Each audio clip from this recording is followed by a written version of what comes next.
एक ऐसा नाम जिसके नाम की कहीं भी चर्चाएं नहीं थी। एक साधारण सा दिखने वाला आदमी, पैरों में हवाई चप्पल, सिर पर टोपी, घिसी हुई पैंट, एक साधारण सी ढीली ढाली शर्ट पहने हुए और शर्ट की जेब में 5 रुपए वाला पेन रखता। लोकपाल बिल को लेकर अन्ना के साथ घूमता। इतना ही नहीं, भ्रष्टाचार के खिलाफ बोलकर कई बार जेल भी गए, लाठियां खाई। लेकिन वो साधारण सा दिखने वाला शख्स IRS का अधिकारी भी था। नौकरी छोड़ दी। जब उन्होंने राजनीति में अपना कदम रखा तो राजनीति ही इनकी हो गई। जिस समय पूरे देश में मोदी की लहर गूंज रही थी, उस समय इतिहास बनाने के लिए दिल्ली में एक अलग ही राजनीति चल रही थी। क्योंकि वो साधारण सा दिखने वाला एक दिन ऐसा चमका कि उसका नाम पूरे भारत में फैल गया। आज हम जानेंगे उसी राजनेता की कहानी जो अरविंद केजरीवाल से CM अरविंद केजरीवाल बन गए। चलिए जानते हैं इनकी पूरी कहानी। कैसे एक साधारण परिवार का आदमी आज 2 राज्यों में अपनी दम पर सरकार बनाए हुए हैं, पंजाब और दिल्ली जिनकी है। हरियाणा के हिसार के सुदूरपुर गांव में 16 अगस्त 1968 में पैदा हुए। जिस दिन पैदा हुए उस दिन कृष्ण जन्माष्टमी थी, इसलिए माता पिता ने घर का नाम कृष्ण रख दिया, जो बचपन से ही काफी होशियार थे। वे अपने 3 भाई बहनों में सबसे बड़े हैं। उनके पिता भी एक इंजीनियर थे, जिन्होंने पिलानी के Birla institute of technology and science से डिग्री ली थी। अरविंद का बचपन सोनीपत, मथुरा और हिसार में बीता। उनका शुरुआती पढ़ाई कैंपस स्कूल हिसार और क्रिश्चियन मशीनरी होली स्कूल से हुआ। पढ़ाई में होनहार होने के कारण 1985 में दाखिले के लिए IIT का एग्जाम दिया, जिसमें वे सफल भी हो गए। स्टेट में होने के बाद भी ऑल इंडिया में 556 रैंक प्राप्त हुई उनको, जिसके बाद उन्हें IIT खड़गपुर में मैकेनिकल इंजीनियरिंग मिला। 4 साल की इंजीनियरिंग पूरी करने के बाद केजरीवाल ने अपना पहला काम स्टील जमशेदपुर बिहार में किया। उसके बाद उनका मन बदला और उन्होंने सिविल सेवा परीक्षा की तैयारी करने के लिए इस नौकरी को छोड़ दिया। इस परीक्षा में सफल होने के बाद 1993 में भारतीय राजस्व सेवा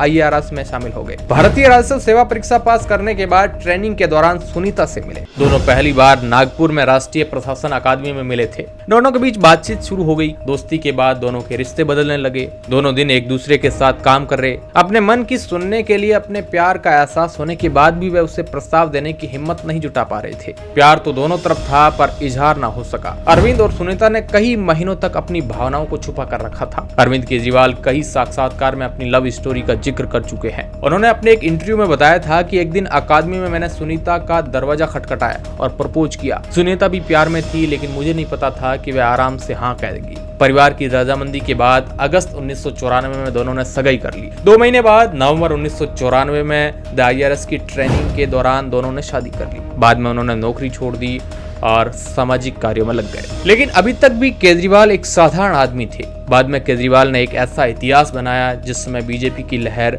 पूरे भारत में चल रही थी। उस समय दिल्ली में 70 में से 67 सीटों पर अपनी बहुमत की जीत हासिल की थी।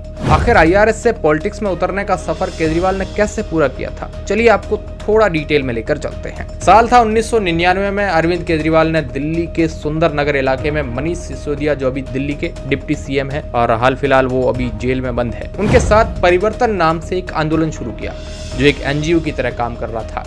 इसका मकसद लोगों को RTI के बारे में जागरूक करना, साथ ही जो गवर्नमेंट की योजनाओं की शिकायतों के बारे में लोगों को जागरूक करना था। ये लोगों द्वारा दिए गए दान पर चलता था। 2002 में परिवर्तन NGO ने RTI के माध्यम से 68 सार्वजनिक कार्य परियोजनाओं पर सरकार से रिपोर्ट प्राप्त की और 64 परियोजनाओं में से 7 मिलियन रुपए की हेराफेरी का जो है पर्दाफाश किया गया। अरविंद केजरीवाल ने परिवर्तन NGO के जरिए कई सारे घोटालों का पर्दाफाश किया था। अरविंद केजरीवाल के परिवर्तन NGO ने काफी अच्छा काम किया था। उनका नाम भी उस समय काफी इससे पॉपुलर हुआ था। इसकी सफलता के बाद मनीष सिसोदिया और अरविंद केजरीवाल ने मिलकर कबीर नाम के एक और NGO को लॉन्च किया। 2006 में अरविंद केजरीवाल को इमरजेंट लीडरशिप यानी परिवर्तन के लिए रेमन मैग्सेसे पुरस्कार से उनको सम्मानित किया गया। लेकिन केजरीवाल की कहानी में मोड़ तब आया जब साल 2011 में अन्ना हजारे ने भ्रष्टाचार के खिलाफ एक बहुत बड़ा आंदोलन छेड़ दिया। अन्ना हजारे की भ्रष्टाचार की इस मुहिम में अरविंद केजरीवाल, किरण बेदी, प्रशांत भूषण, बाबा रामदेव और कई सारे लोग थे। अन्ना हजारे के इस आंदोलन को भारतीय मीडिया और बाहर के कई मीडिया संस्थानों ने बहुत ही ज्यादा प्रसारित किया था।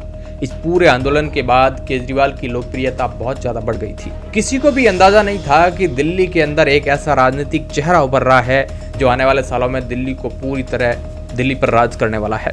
शायद इस बात की भनक अन्ना हजारे को भी नहीं थी। तब अन्ना हजारे ने कहा था कि करप्शन के खिलाफ इस आंदोलन का राजनीतिकरण नहीं होना चाहिए। लेकिन फिर इसी आंदोलन से एक राजनीतिक पार्टी का जन्म हुआ। लेकिन अन्ना हजारे जी ने अपने आप को राजनीति से दूर रखा। इस प्रकार 2 अक्टूबर 2012 को आम आदमी पार्टी की स्थापना हुई। साल 2012 में आम आदमी पार्टी की स्थापना करने के बाद अरविंद केजरीवाल ने 2013 में दिल्ली विधानसभा चुनाव के लिए आम आदमी पार्टी की तरफ से प्रचार शुरू किया, जिसके चलते 2013 में आम आदमी पार्टी दिल्ली में 70 विधानसभा क्षेत्र में से 28 क्षेत्र पर जीत उन्होंने दर्ज की और केजरीवाल ने शीला दीक्षित को 25,000 वोटों से हराया। जिसके बाद आम आदमी पार्टी और कांग्रेस पार्टी ने मिलकर 28 अनावरण आइन 2013 को अरविंद केजरीवाल ने दिल्ली के लिए मुख्यमंत्री की शपथ ली, लेकिन 49 दिनों के बाद अपने पद से उन्होंने इस्तीफा दे दिया। इस 49 दिनों के कार्यकाल में अरविंद केजरीवाल ने थंडर की तरह 50% शॉट की घोषणा की। मार्च 2014 में फिर से अरविंद केजरीवाल लोकसभा चुनाव सीट में बैठने की घोषणा की। 2014 की चुनावी सीट के लिए अरविंद केजरीवाल नरेंद्र मोदी की वाराणसी सीट पर बैठे हुए लगभग 3,70,000 वोटों से हार गए। अरविंद केजरीवाल फिर से विधानसभा चुनाव में अपने आप को खड़ा किया और इस बार आम आदमी पार्टी ने 70 में से 67 सीटें पर विजय प्राप्त की, जिसके चलते दिल्ली की जनता ने कहा दिल से अरविंद केजरीवाल दिल्ली की गद्दी पर बैठे। ये दूसरी बार अरविंद केजरीवाल ने दिल्ली की सत्ता संभाली थी और 2015 में मोदी की लहर होने के बावजूद भी अरविंद केजरीवाल ने इतने पूर्ण बहुमत से जो है दिल्ली के अंदर सरकार बना दी थी, जो कि बहुत ज़्यादा उस टाइम पॉपुलर हो गए थे। वर्ष 2020 में अरविंद केजरीवाल आम आदमी पार्टी ने कुल 70 सीटों से 62 सीटों पर जो है जीत हासिल की और आखिरकार इस तरह लगातार तीसरी बार दिल्ली में अपनी जीत हासिल दर्ज की। इसके बाद उन्होंने पंजाब की राजनीति में कदम रखा और वहां पर अपनी सरकार बना डाली।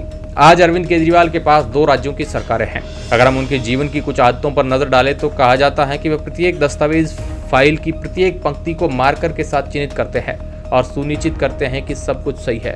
उनके सहयोगियों का कहना है कि अरविंद केजरीवाल ने जन लोकपाल विधेयक की जांच 100 बार की थी। वे जन लोकपाल विधेयक टीम के मुख्य सदस्य थे जिन्होंने जन लोकपाल विधेयक को बनाया था। वे बहुत जल्द अपने गुस्से पर काबू पा लेते हैं। उनके सहयोगियों के मुताबिक जब भी वे क्रोधित हो जाते हैं तो वे कुछ समय के लिए किसी से बात नहीं करते हैं।